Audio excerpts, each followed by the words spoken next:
Buenas tardes a todos, los que estamos desde antes y los que se han sumado recién. Bueno, para Graciela y para mí es una enorme alegría recibir a François, que es un entrañable amigo y colega. Compartimos un espacio que es muy fecundo para nosotros de trabajo y discusión psicoanalítica. Y Graciela les va a contar algunos datos de François para aquellos que no lo conocen. Bueno, ¿se oye? Sí. Bueno. El doctor François Morel es psiquiatra y psicoanalista en Marsella, Francia. Es miembro de la Fundación Europea para el Psicoanálisis y dentro de ella forma parte del grupo Los Mareados, junto con Laura Cay y yo, además de Rosa Navarro, Gisela Boglio y Laura Chacón, que es realmente el alma de este grupo, François. Es también miembro de la Escuela de Psicoanálisis de los Foros del Campo Lacaniano. Además, docente del Colegio de Clínica Psicoanalítica del Sureste, Marsella, desde 2000. Y desde 2020 dirige un seminario de estudios psicoanalíticos, críticos y queer. ¿Esto es por internet? Se puede seguir con, sí, se puede seguir con internet, solo hay que escribirme para que yo mando los links Zoom con mucho gusto por la gente, pero es un seminario en francés. Muy bien. Sí. Bueno, Laura. Es un seminario en francés y es los viernes a las 5 de la tarde. Para quien le interese puede pedirnos cómo conectar. Sí, 5 de la tarde en Europa. Sí, en Europa, exactamente. Tenemos que decir que estamos a las 4 de la tarde empezando en Europa, justamente para que nuestros colegas de América puedan conectarse también. Entonces, François va a hablar sobre la melancolía. Es un trabajo que nosotros hemos compartido con él en alguna parte en el grupo Los Mareados. Tiene una experiencia clínica importantísima él en este campo. Y nos plantea 4 preguntas que yo voy a leérselas, estaban en el programa que nos envió. ¿Cómo entender la forma aún no desencadenada de la melancolía? La segunda es, ¿hay una suplencia intercrítica entre crisis y crisis de los sujetos que caen en la melancolía? La tercera es, ¿cómo se produce el desencadenante? Este desencadenante que a posteriori construye la suplencia síntoma melancólico.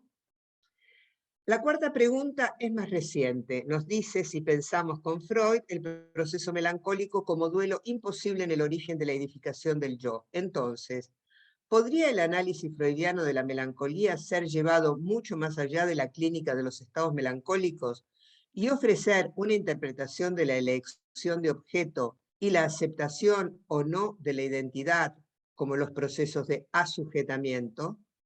Tras los pasos de la lectura de Freud, realizada por Judith Butler.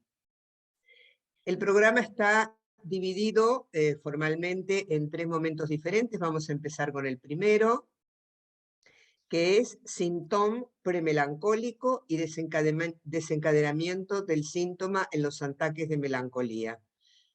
Te hago una pregunta, François. ¿Quieres que te avise sobre las 5 para empezar el coloquio o lo controlas tú? ¿Cómo prefieres hacerlo? ¿Me avisas sobre qué? ¿De qué? ¿El tiempo lo controlas tú o quieres que yo te avise 5 minutos antes para empezar el coloquio? Sí, bueno, si ves que no controlo bien el tiempo, vamos a... tienes que avisarme, claro. Estoy tirando mi reloj así para... Muy bien, entonces esta primera parte va hasta las 5 y después tenemos 20 minutos de coloquio y 10 minutos de pausa.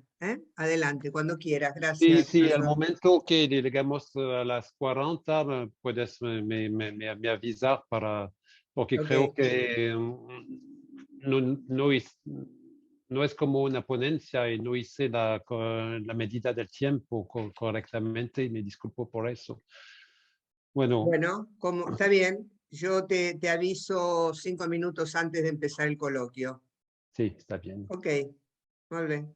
Bien, bon, muchísimas gracias por la invitación que me hizo por Umbral primero Laura Kite, y me siento muy honrado y feliz de compartir con ustedes en este tema de la melancolía. Puedo decir que este tema de la melancolía es bastante familiar desde el inicio de mis estudios de psiquiatría, porque yo estaba interno en residente, se dice, creo, en el Hospital Universitario de Marsella, con un profesor de psiquiatría que estaba un poco especialista en fenomenología, que se llamaba Arthur Tatossian, y aprendí mucho en ese tema de la psicopatología de la melancolía fuera del psicoanálisis. Y me di cuenta después, porque estaba estudiando al mismo tiempo el psicoanálisis, haciendo mi propia cura de psicoanálisis, me di cuenta que estaba que el psicoanálisis faltaba mucho de conocimiento en la cuestión de la melancolía, por una razón simple, porque generalmente los psicoanalistas no tienen mucho acceso a los casos clínicos de melancolía, los casos los más graves generalmente, y no están en buena condición para darse cuenta de la evolución clínica y todo este. Yo tuve una experiencia de la psiquiatra con los trastornos que le llamamos ahora los trastornos bipolares, y yo practiqué todos los tratamientos que se conocen todavía, hasta la electroconvulsivoterapia, les electroshocks, se dice en francés, y también me encontré con casos de melancolía muy grave, porque en el hospital universitario recibimos los casos los más graves de la región. Es por eso que tuve esta oportunidad de pensar un poco los casos, y creo que cuando hablamos de la melancolía tenemos una dificultad que es al final bastante sencilla, que expuse un poco en el resumen que leyó Laura. Es que hay una diferencia entre la melancolía como crisis, como estado depresivo muy agudo o no, pero un estado desencadenado, y también el sujeto que no está en estado de melancolía. Y el punto de interés, efectivamente, por un psicoanalista, es de entender cómo se hace cómo se produce la subjetividad, cómo el sujeto puede defenderse de la crisis de la melancolía. Este punto no sigue exactamente las mismas reglas que conocemos, por ejemplo, con el tema de las psicosis, por ejemplo, la psicosis paranoica, como el caso Schreber. La dinámica es diferente, y en este creo que hay un interés de explicar todo este. ¿Y cuál es la relación entre el delirio melancólico y cómo está el sujeto fuera de la melancolía? Es decir, cuál es la relación entre, por hablar en términos psicoanalíticos, entre la suplencia del sujeto y el momento que la suplencia se cae. Es un tema clínico que me interesó mucho y sobre lo cual hice algunas investigaciones desde años, modestas, pero investigaciones un poco. Y como lo señaló Laura también, al final el tema de la melancolía puede extenderse mucho cuando pensamos que tal vez la estructura de la melancolía es también una estructura de la edificación del sujeto. ¿Cómo pensar un tipo de generalización de la estructura melancólica? Que es un sujeto de mucho interés porque pensamos el sujeto de una manera positiva como un sujeto sometido a las leyes significantes, de los significantes, pero hay también la posibilidad con la melancolía de pensar un sujeto sometido a los huecos, a la negatividad, a la sombra del regreto, como dice Freud, en su propia edificación. Este es el tema último que podremos abordar al final de este tiempo. Pero primero vamos a retomar un caso bastante antiguo para mí, que para pensar un poco la melancolía. Es un caso que yo había pensado en relación al chiste. ¿Y por qué el chiste? Porque el chiste es muy arenado de la melancolía, claramente. Y que el chiste, la incapacidad de la relación al chiste es un poco específico de la estructura de un sujeto que puede desencadenar una melancolía. Este caso lo había llamado la no-bits del melancólico, porque yo había un paciente que estaba melancólico, que estaba hablando todo el tiempo de en sus sesiones me hacía un relato de su no vida, y su no vida, que estaba una vida pesada todo el tiempo, es una vida sin bits, sin chiste, son lo que da la ligereza de la vida. Sabemos en relación a la melancolía que el tono afectivo, el color de la melancolía ha dado lugar a varios tipos de explicaciones.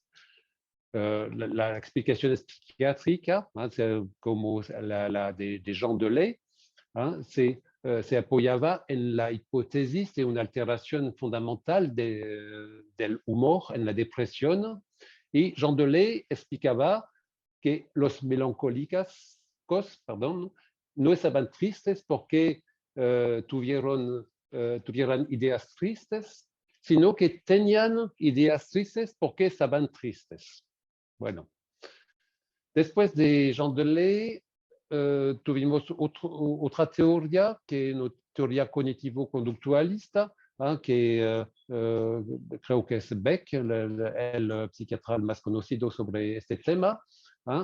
Revisó la relación entre los dominios afectivo y el dominio cognitivo, y Beck postuló lo contrario de Jean Delay. Las personas deprimidas están tristes porque tienen condiciones negativas. Y el corolario terapéutico implica entonces la identificación de estas condiciones negativas. Este tiene un sentido clínico, claramente, que cuando escuchamos pacientes que tienen depresión y cómo escuchar cómo se construye la retórica de la depresión, que es una retórica de la parada del tiempo en la lógica de la totalidad. Por ejemplo, un paciente dice, yo cociné mal esta mañana, nunca estoy capaz de hacer cualquier cosa, ¿no? De pasar de una cosa peculiar a la generalidad, ¿no? Y a la generalidad de todo el tiempo, ¿no? Es así que esta retórica de la depresión, ¿no? Que se encuentra también en la melancolía. Pero a la diferencia creo que en la terapia cognitivista no se puede hacer en los casos de melancolía porque esta alteración de la cognición en relación al tiempo no puede dialectizarse, ¿eh? Se queda totalmente parada, fijada, ¿eh? Y mismo si luchamos en contra de este tipo de cognición, no tenemos éxito, ¿no? Bon. Y nosotros, como psicoanalistas, si vamos a pensar la melancolía de una otra manera, que suena tal vez como la palizada, yo vi la traducción que sería una perogrullada, no sé si está bien, que los melancólicos están tristes porque no se ríen. Intentaremos de declinar así la estructura de la melancolía en relación con lo que a priori es más ajeno, el vice, el chiste.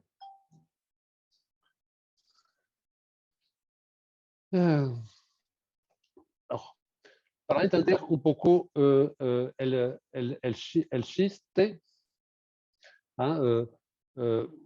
podemos imaginar la situación donde el sujeto tiene un cielo lleno de constelaciones significantes, lleno de constelaciones identificatorias, que lo que llamamos el campo del otro, con un gran O. Cuando en este campo del otro, cuando tiene una bóveda, esta bóveda está también sostenida por una piedra angular que llamamos con Lacan el nombre del Padre. En este caso, cuando hay efectos del retorno del reprimido, se revelan en sorpresas.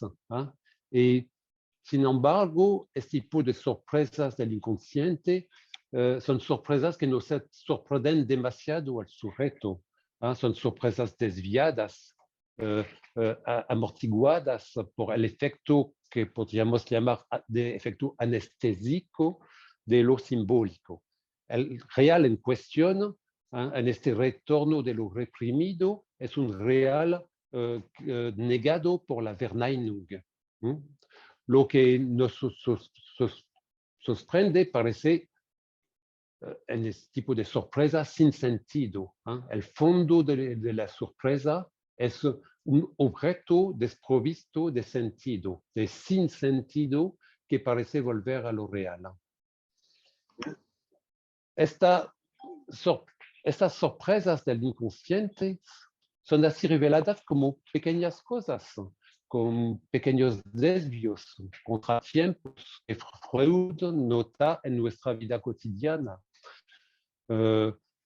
Sorpresas suturadas casi al mismo tiempo que se manifiestan, como son los lapsus, los actos fallidos, los olvidos. Estos tropiezos, pequeños tropiezos, son también la sustancia de los síntomas neuróticos de los que el analizante quiere librarse. Y de estos pequeños desvíos, tropezos, la forma socialmente la más exitosa aparece en el Witz, el chiste de Freud, donde el efecto del inconsciente se nos muestra hasta los límites de su delicadeza,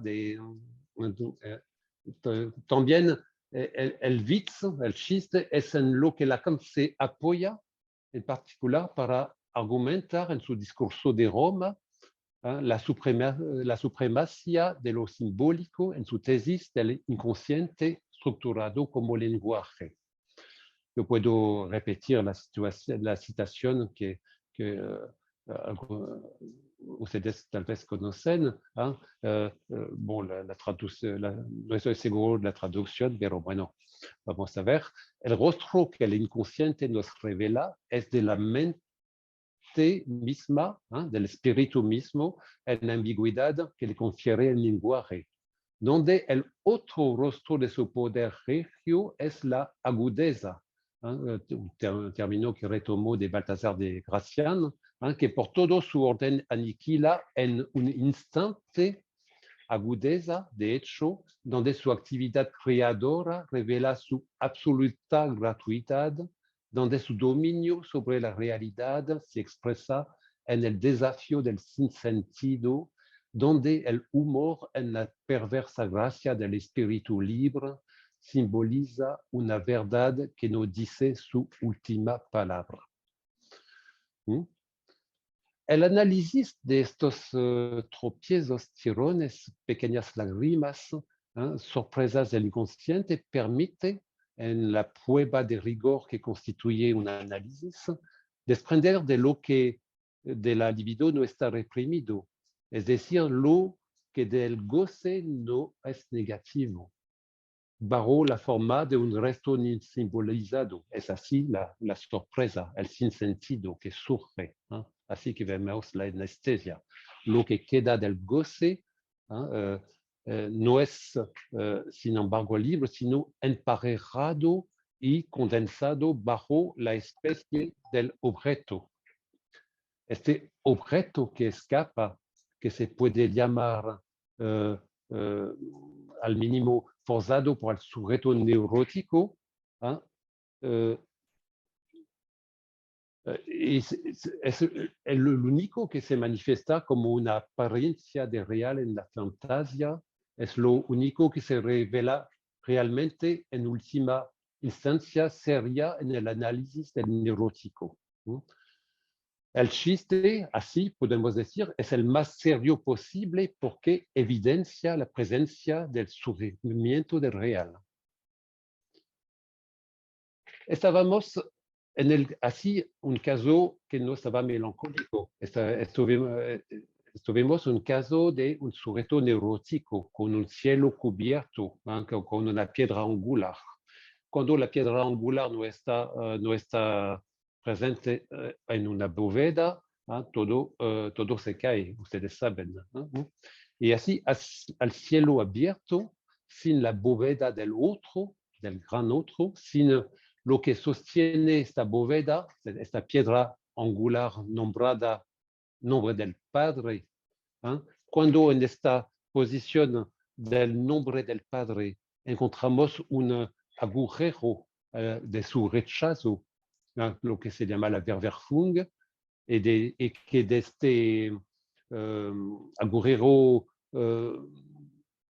hay fenómenos elementales que brotan, como tantos significantes desconectados del resto de los simbólicos.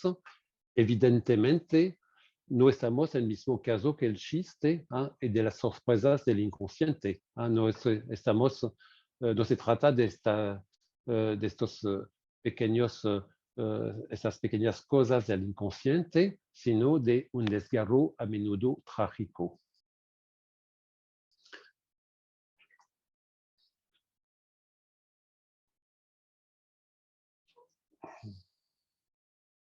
En ese caso, el caso de la estructura psicótica, en lugar que sus manifestaciones queden suspendidas en lo simbólico, es decir, que se indexen con un sinsentido que excluye, que defiende el sujeto de lo real, ahí, por el contrario, como formula el presidente Schreber en sus memorias, todo sinsentido es cancelado en el dominio de lo real alucinatorio. Aller Unsinn et sich auf. Es una de las voces de Schreber que estaba diciendo la desaparición del sinsentido, la desaparición del Witz, para explicar la relación del sujeto al mundo.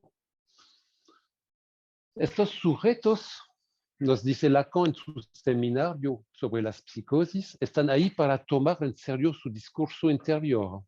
El inconsciente a cielo abierto, dice Lacan, o el retorno de las psicosis forma parte de la dimensión de la seriedad y se opone a todas las manifestaciones del tipo retorno de lo reprimido como chiste, como son los chistes. Incluso en sus conferencias americanas de 75, Lacan evoca esta categoría de seriedad, de rigor en la psicosis y en los autistas igualmente. Son simplemente personas para quienes el peso de las palabras es muy serioso y que no están fácilmente dispuestas a tomárselo a sus anchas con estas palabras. Incluso Lacan se llamará a sí mismo psicótico por la única razón que se trata de ser riguroso.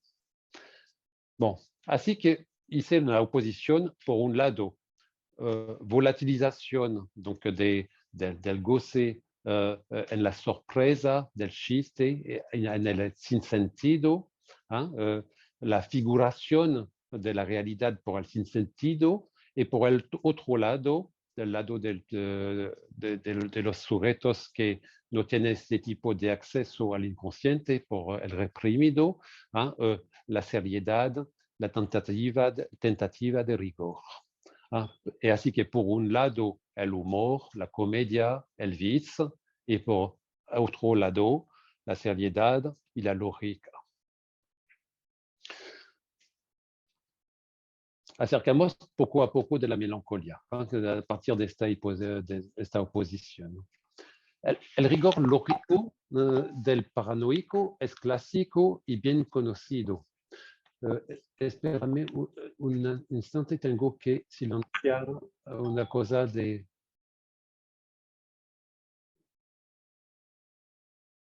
WhatsApp.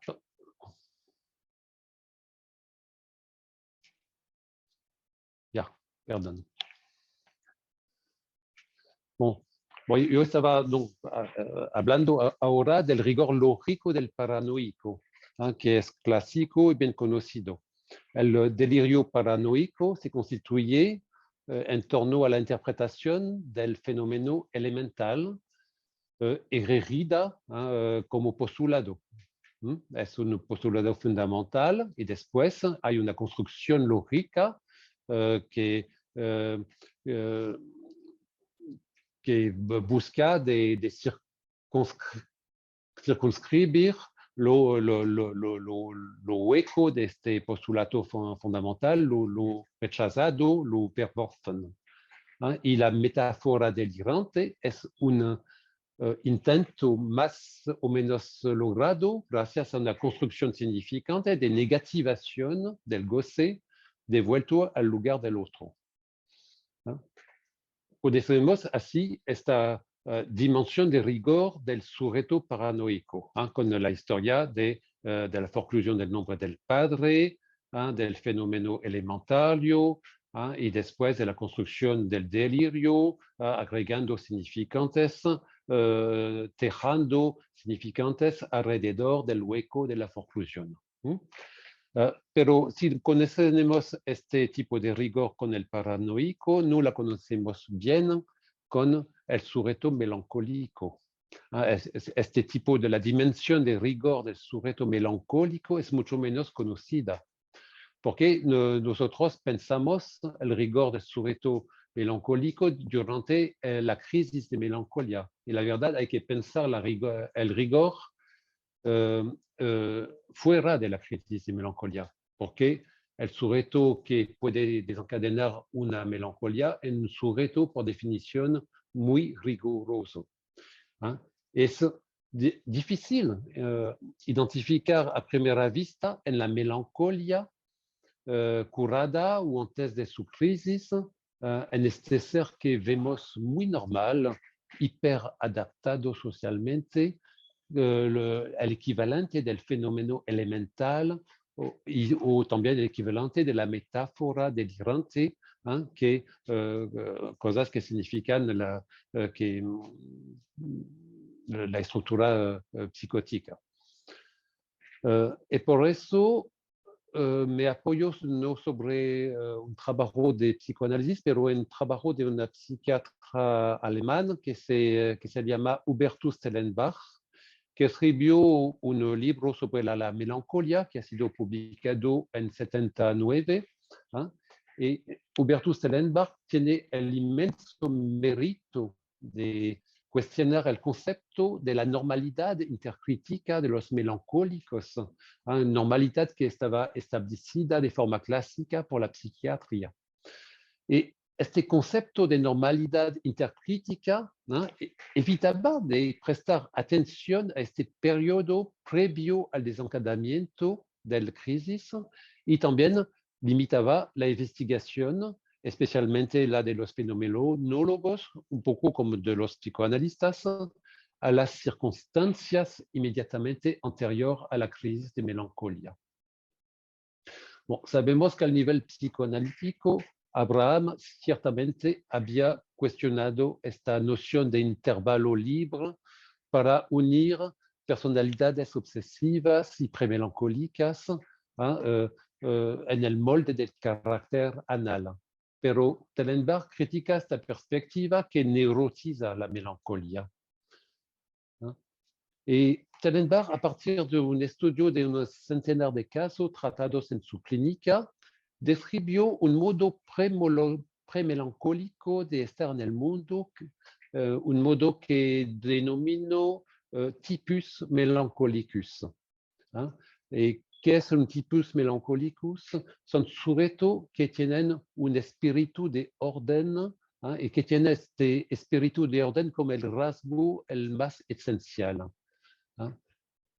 Con su espíritu de orden, su fanatismo por el programa, yo lo cito, el premelancólico siente atracción por lo serio y se le toma todo en serio, al nivel familiar, profesional, y lo que podríamos decir con un poco de humor, si me atrevo a decir, como un hipernormal patológico. Así que Tellenbach se dio cuenta que la normalidad intercrítica estaba una normalidad patológica e intentó de describir esta hipernormalidad patológica. Y aquí acercamos del tema de la melancolía intercrítica, de su estructura. Porque la melancolía intercrítica no es una melancolía como crisis. Ustedes entendieron bien la distinción que hice al inicio, espero. Y para mi profesor de psiquiatría, cuando yo estaba residente en el hospital, él comentaba esta obra en un informe que hizo que se llamaba Fenomenología de las psicosis, y para él estaba diciendo, lo cito, la incapacidad para el humor que implica un alejamiento del sentido y el valor del mundo, la incapacidad para la ironía que niega temporalmente los valores del mundo, van de la mano con el rechazo melancólico de todo juego. Si queremos reconocer detrás esta expresión sentido y valor del mundo, el superior freudiano, oiremos que ante el acceso, antes de la crisis depresiva, la melancolía se enfrenta a su superior sin que el humor pueda jugar para ayudar al sujeto por escapar. Y como el humor, Lacan no los recuerda, por ejemplo, en el texto Kant-Sade, el humor tiene un papel de desertor en la comedia de la función misma del superio, para Lacan, transfuge dans le comique de la fonction du surmoi. Así, si encontramos en el premelancólico por su sentido del orden un rigor equivalente a el del paranoico, la cuestión ahora es de preguntarse qué estaría por el premelancólico, qué tomaría el lugar del postulado fundamental del paranoico. Alors, ¿cuál es el postulado si equiparamos así la estructura de la melancolía de un lado y de la paranoia del otro lado? Las equiparamos y vamos donde es el postulado fundamental. Y creo que podemos localizarlo en un rasgo que lo convierte, que convierte el sujeto premelancólico en un colaborador siempre muy atento y que pone mucha atención. El sujeto premelancólico tiene una sensibilidad increíble a la culpa. El premelancólico se enfrenta constantemente a la inmanencia de la culpa que se atribuye subjetivamente. Y si se atribuye una culpa en su subjetividad, se la atribuye no con duda, pero con una certeza. Él debe redimirse-lo antes posible. El tipo melancólico vive en la perspectiva de la amenaza de culpa que para él es principalmente su propia insuficiencia, insuficiencia de su ser y de lo que él hace. Y podemos decir tal vez que el sujeto premelancólico es un sujeto que pasa su tiempo a realizar una performática de la anticulpa, de prevenir la posibilidad de una culpa porque tenemos así este fenómeno elementario que es el sentido de la culpa que está todo el tiempo presente en este tipo de sujeto. En definitiva, si equiparamos la seriedad del paranoico y la seriedad del melancólico, y si consideramos en él esta certeza y esta atribución subjetiva de la culpa inmanente del otro, como la contrapartida del fenómeno elemental en el paranoico, podemos, por tanto, tener una nueva identificación de la clínica de la forclusión en la melancolía. El melancólico ordena los rasgos hiperconformistas de su tipus melancólicos en torno a su culpa, así como el paranoico construye su delirio en torno a la aparición de fenómenos elementales. Hay un tipo de analogía entre las dos posiciones, pero el premelancólico no delira, está actuando en contra del delirio, contra la certeza de la culpa, para aparecer socialmente aceptable. Así que paradójicamente se puede pensar que la crisis de depresión melancólica traduce clínicamente un fracaso de la elaboración significante en torno a la culpa que el sujeto se atribuye a sí mismo. El sujeto es el aspecto paradójico que se encuentra en un stupor melancólico. A este momento es privado de una elaboración significativa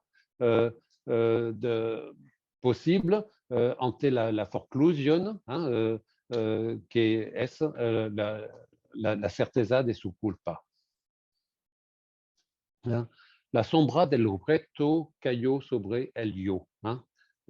¿Y cuál es el objeto de este tipo de sujeto premelancólico? El objeto es un objeto narcísico, es un papel social que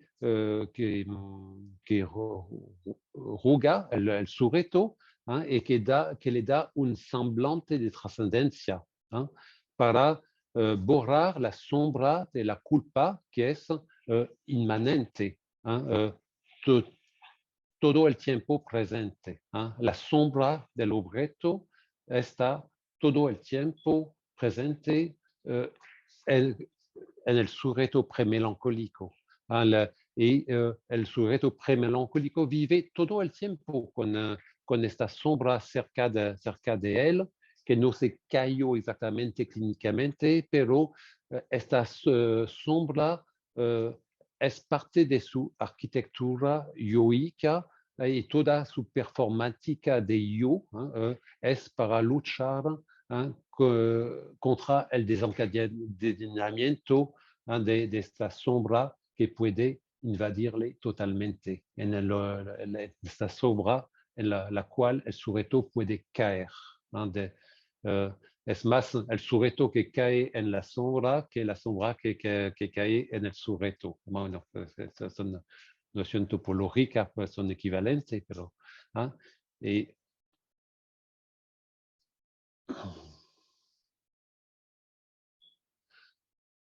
así que la culpa originaria que el melancólico se atribuye es el lugar de goce en el ello freudiano, que lo que se llama también reservoir, el tanque de las pulsiones, el lugar donde no se limpia de la culpa.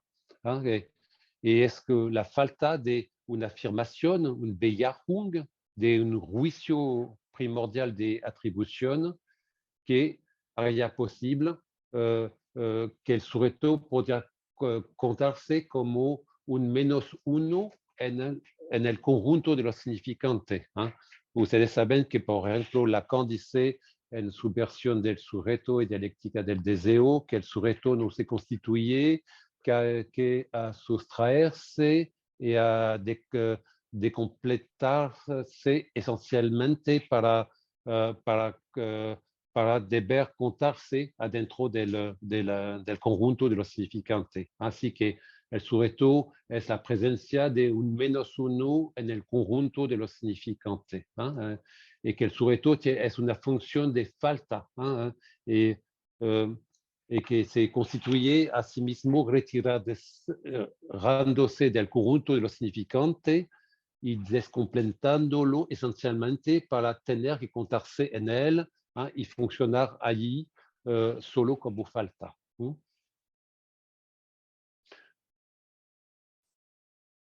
Esta falta del lado del significante hace el sujeto como un significante que es ausente. Y esta falta se opone a la falta culpa del lado del goce que vemos en el sujeto melancólico.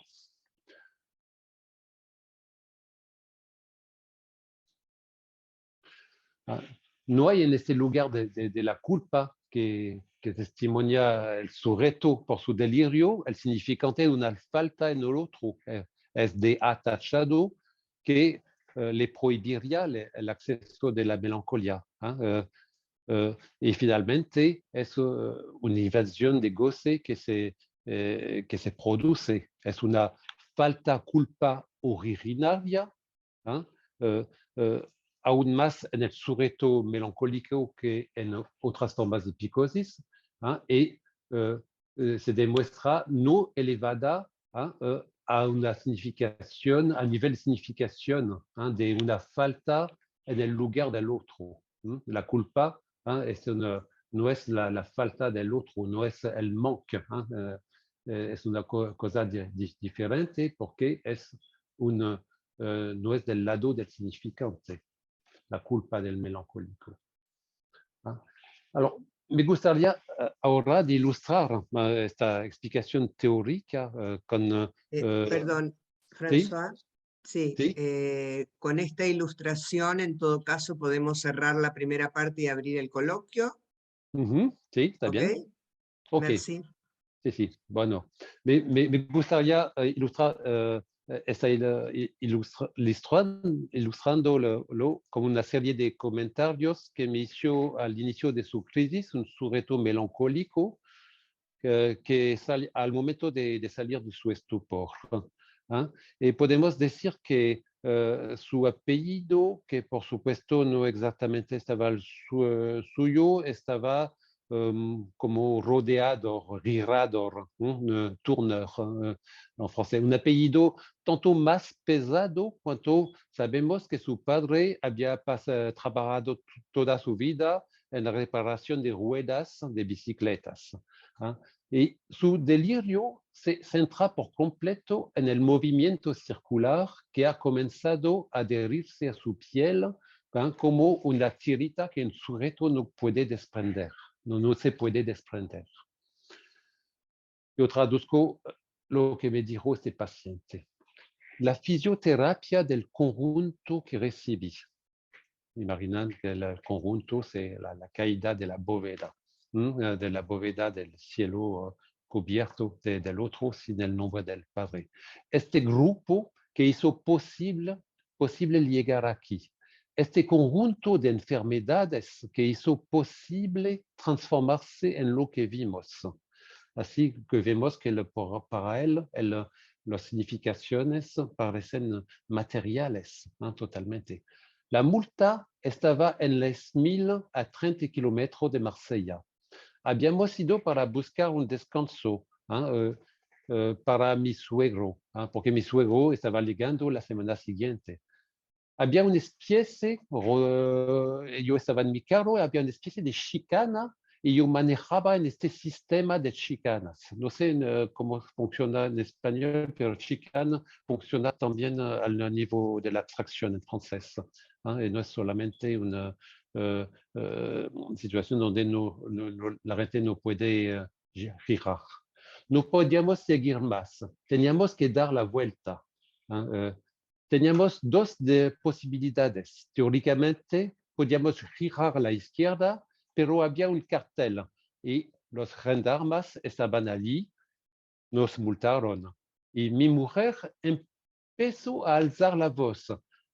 Le diré suavemente que podría volverse, retourner, l'avait dit, contra nosotros en lugar de 75 francos, obtuvimos 800 francos de multa.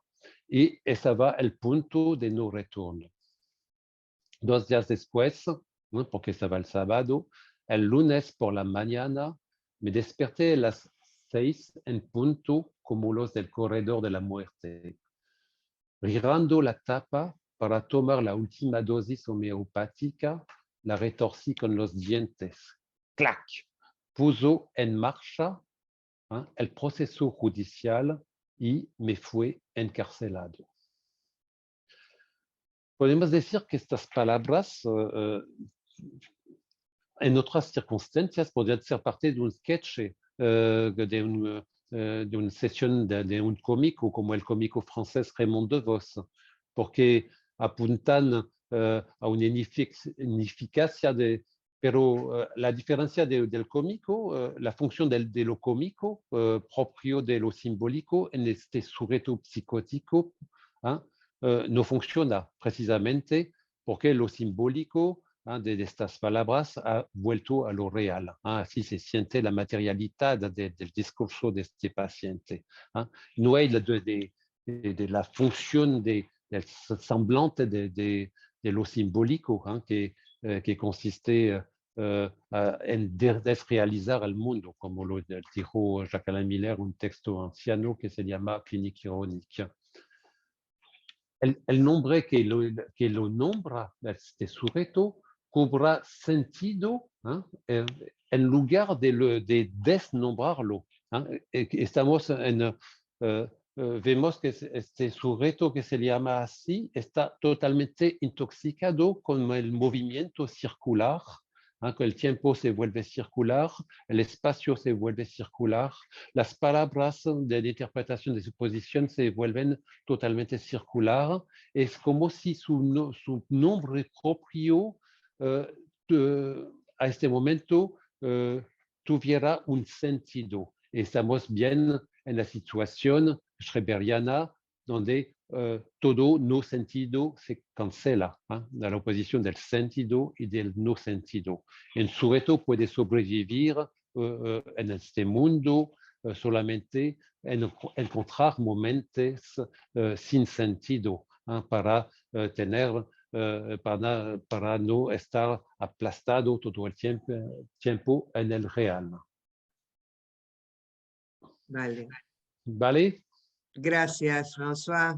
Muchas gracias. Bueno. Abrimos un turno, una vuelta de palabras, de preguntas, de comentarios. Ya. El que quiere puede, bueno, en el chat yo invité a comentar, también podéis levantar la mano. Bueno, voy a abrir el fuego. Dijiste que hay una definición de la depresión que tenía que ver con la melancolía también, que era la lógica de la parada del tiempo. Sí. Y si no entendí mal, como que era una definición que daban los cognitivistas. Sí. Y me pareció como muy interesante, ¿no? ¿Qué era esta lógica de la parada del tiempo? Sí. Porque yo la he visto o la he escuchado, mejor dicho, en alguna paciente melancólica, y me gustaría ver cómo se piensa o cómo la piensas. Y por otra parte, si depresión y melancolía, yo pienso que no, están puestos en el mismo paquete, ¿no? ¿Qué sería depresión melancólica? ¿Depresión melancólica sería en una neurosis? No. Bueno, contesto con la cuestión una por una, ¿sí? Sí. Bueno, sobre la cuestión de la terapia cognitivo-conductual de la depresión, no podemos criticar tanto la obra de Beck, efectivamente. Es un hombre que escuchó el discurso del sujeto depresivo y se dio cuenta que había una retórica, las leyes del lenguaje del sujeto que tiene depresión. Y este es una fuente de interpretación en los sujetos que tienen una depresión. Pero lo que puedo decir es que esta cosa funciona únicamente con los sujetos que no tienen melancolía, porque en la melancolía la tentativa de la cura con una acción retórica no funciona, porque estamos en una parada, un fijo del tiempo, que es un fijo del tiempo que no es dialectizable porque es del lado del real. Pero lo entendemos que el sujeto se encuentra con un tiempo parado. Sencillamente es el momento donde el sujeto generaliza cualquier ejemplo de su vida con la palabra todavía o nunca. A partir de este momento, cuando decimos todavía o nunca, el tiempo está parado porque no hay posibilidad de cambio. Y por ejemplo, cuando en una pareja tenemos una discusión en una pareja. Por ejemplo, que tenemos este tipo de argumento en la dialéctica. Todavía me lo dices, todavía me lo repites. Bloquea totalmente la dialéctica porque el sujeto, el interlocutor está bloqueado totalmente en este momento en la repetición infinita de su ser sin posibilidad de temporalidad. Es una condenación del otro. En la retórica, la gente puede tener conciencia de este fenómeno claramente. En los sujetos deprimidos neuróticos se puede entender este tipo de distorsión cognitiva, pero en los sujetos melancólicos el todavía o el nunca es como no es un significante, es el lado del real, es la parada del tiempo. ¿Ok? Bien, gracias. Hay 4 manos pedidas. Vamos a hacer así, si os parece bien. Voy a darle la palabra a 2, luego interviene François, y luego voy a darle la palabra a otros 2, y luego interviene François, ¿sí? Por orden de levantada de mano. Empieza Marcelo Edwards y luego Graciela. Sí, hola. Bueno, excelente el recorrido que has hecho, François. Hay 2 cosas que te quería preguntar. Una es el nombre y el título del autor este que tú mencionas, el psiquiatra este. ¿Es la psiquiatra alemana?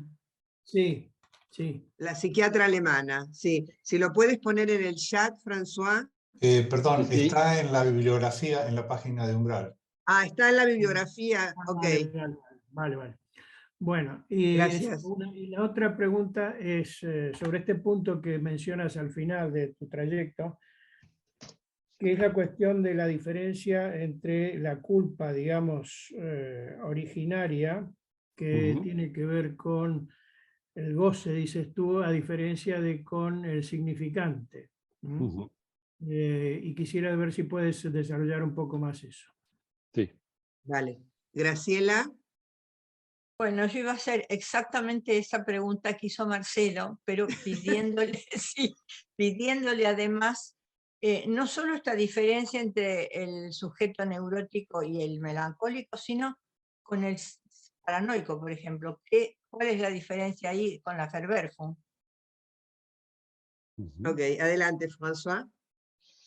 Bueno, creo que sí, claramente que la culpa del sujeto premelancólico es una culpa que no es discutible. Un sujeto que tiene un sentimiento de culpa está esperando del otro la apreciación de su culpa, de la calidad de su trabajo, si hizo las cosas bien o no hizo las cosas bien.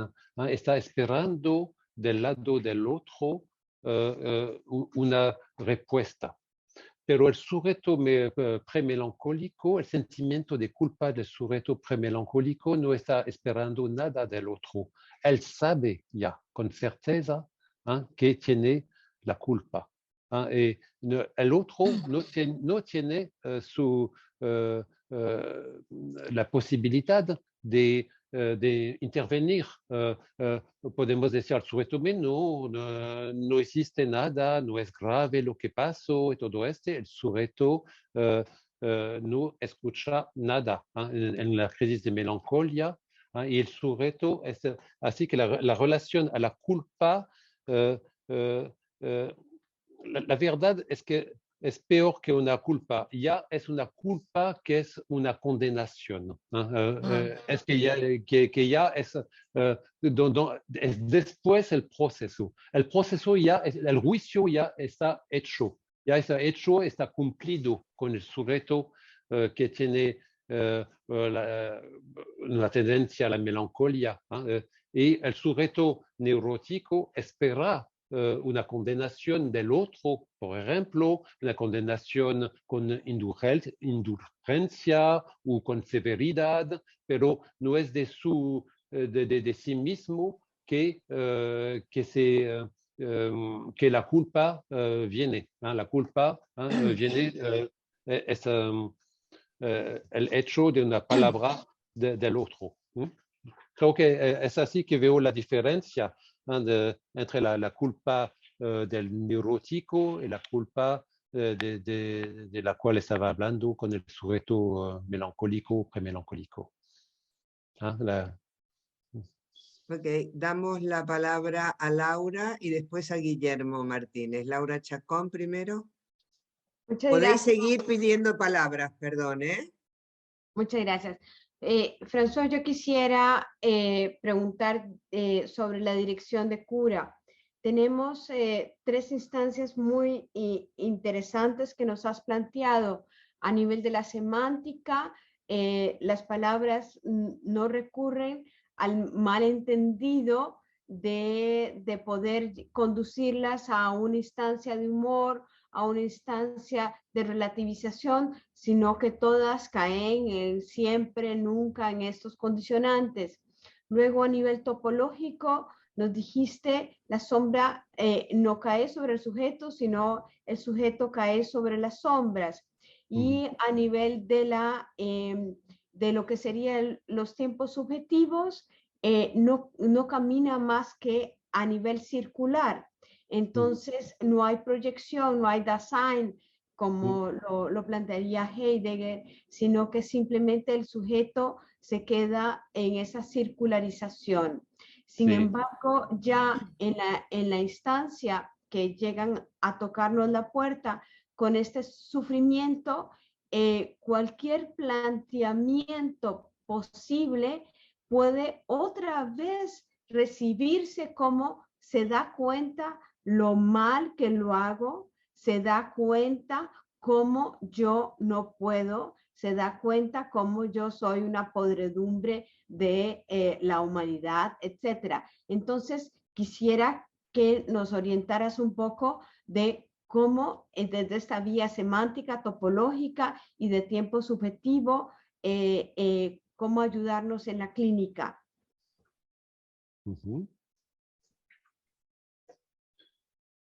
Sí.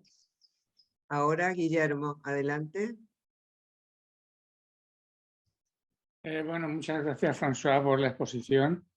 Me adhiero a lo de Laura, a lo que ha dicho Laura, sobre la dirección en la cura. Bueno, a mí hay cosas que me han recordado algo. Ese excelente libro que tiene Pommier sobre Luis de Nada, creo que se llama, sí, Luis de Nada, sobre Althusser, y porque justamente cada vez que Althusser escribía un libro, tenía un logro o algo, pues se le desencadenaba la culpa. Por ejemplo, Pommier habla de la identificación con el ideal del yo como suplencia, pero que en un momento dado puede pasar de la melancolía a la manía. Se me ocurrió, si no se puede estar dando por eso que hay, por esa culpa que hay, que Pommier siempre trae la figura que Lacan trae en el seminario del objeto del psicoanálisis, creo que es la de que coitum humano tristum est propter mulieres et gallium. El humano, después del coito, está triste. Habría que ver por qué dice excepto las mujeres y los gallos. Seguramente porque es algo que afecta más a los hombres. Entonces parece como que en el melancólico esta culpa edípica que se desarrolla, porque tras un coito es como un parricidio, en el melancólico está siempre presente la culpa frente a un parricidio. Y esa culpa de la que hablas, que la has hablado como No has hablado, por ejemplo, de lo clásico que es la pérdida de objeto en el melancólico, ¿no? Debe estar centrado en la culpa, casi como el elemento elemental para el paranoico. Se me ocurrió pensar si eso tiene relación con lo que habla Lacan en el seminario 11 sobre la holofrase. Es decir, sobre esa gelificación del significante que él dice que se da en la debilidad mental, en la psicosomática y en ciertas psicosis, en donde digamos que el S2 desaparece. Si lo miramos desde los discursos sería que falta el S2 para el cual el sujeto podría ser representado. En lugar del sujeto representado por un significante o por otro significante, habría quedado el individuo, no estaría ese S2 para el cual es representado. Por eso no hay nada que hacer en tanto uno lo quiera convencer de que no es culpable, no, la culpa está ahí. Bueno, sobre esto quisiera un poquito. Gracias. Ok, adelante, François. Bueno, muchas gracias. Bueno, hay una relación entre las dos últimas cuestiones. No entendí todo de Guillermo, notamente una cosa latina, que no se escuché bien perfectamente, pero bueno, vamos a ver después. Bueno, ¿cómo hacer? No sé, ¿entendiste la traducción? No entendí todo. Yo estaba perdido en latino. Sí. No, sí, te lo digo. El animal humano se pone triste. Sí. Después del coito está triste. Sí, sí. Y añade propter mulieres et gallum, excepto las mujeres y los gallos. Ese es el texto como lo trae Lacan. Sí. Pommier omite lo de excepto las mujeres y los gallos. Sí, ok, está bien, sí. Bueno, ¿cómo hacer con la clínica con los melancólicos? La verdad es que es muy difícil porque el sujeto está fuera de la dialéctica. Solo que podemos intentar es de poner primero un obstáculo dialéctico, pero el sujeto no escucha dialéctica. Así que puedo decir que no funciona mucho. Pero como no tenemos nada de otro que hacer, lo hacemos por tanto. Pero lo que vemos, podemos inspirarnos de cómo el sujeto está bien antes de la depresión, cómo el sujeto puede sostenerse fuera de la depresión.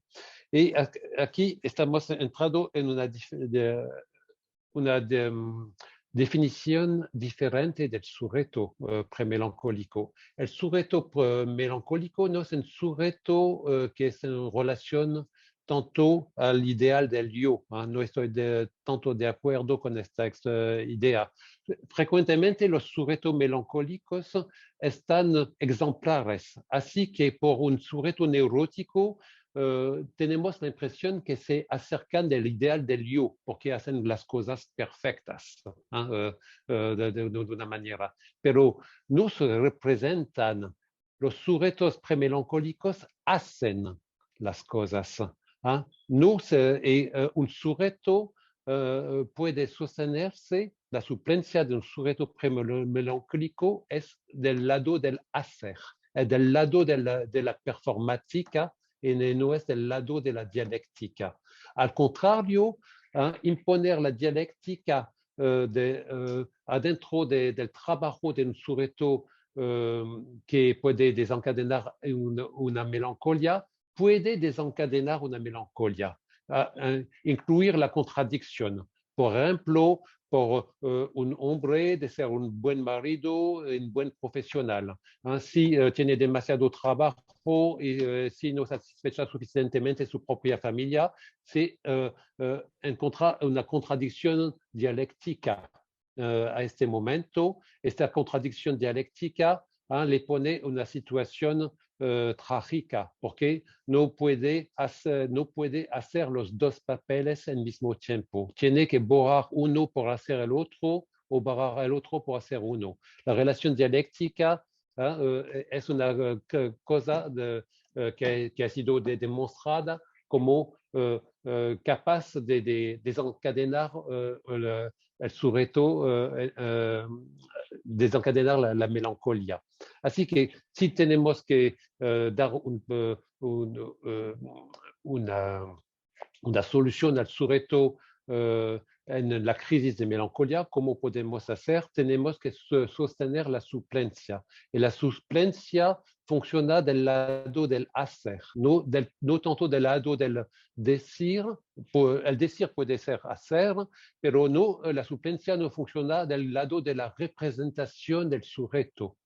Es una manera de usar el lenguaje que es performático, es diferente del poder de representación del sujeto. La dificultad del sujeto premelancólico es del lado del sujeto de la representación, pero no es del lado del sujeto del acto, y así que podemos guiar al sujeto en actos sencillos que dan un tipo de sentido, de camino en la vida y que dar un poco de performance. Por ejemplo, con el sujeto a lo cual estoy pensando, solo estoy explicándole que tiene que respetar algunos rituales en su vida en este momento, levantarse, hasta tener un tiempo por el desayuno, tener un tiempo por el almuerzo y para la cena. Salir un momento. Yo fabrico un programa, un programa, es decir, letras, una escritura de la vida que adelante de sí mismo para soportar la vida. No es una cuestión de representación del sujeto, de qué se trata de una otra dimensión, y por eso creo que la cuestión de la relación con el ideal del yo no funciona bien. Parece un sujeto melancólico del lado del ideal del yo, pero él no está en relación él mismo con el ideal del yo, que es una historia de representación. Gracias, François. Si me permiten, Gisela y Graciela, tenéis las manos levantadas, pero estamos sobre la hora. Como va a haber 3 pausas más para coloquio, podéis guardar las preguntas y hacemos la pausa y retomamos después. Las apuntan, por favor. Gracias. Paramos ahora 10 minutos, cada uno hace lo que quiere, un té, un café o alguna otra cosa, y media nos volvemos a encontrar aquí.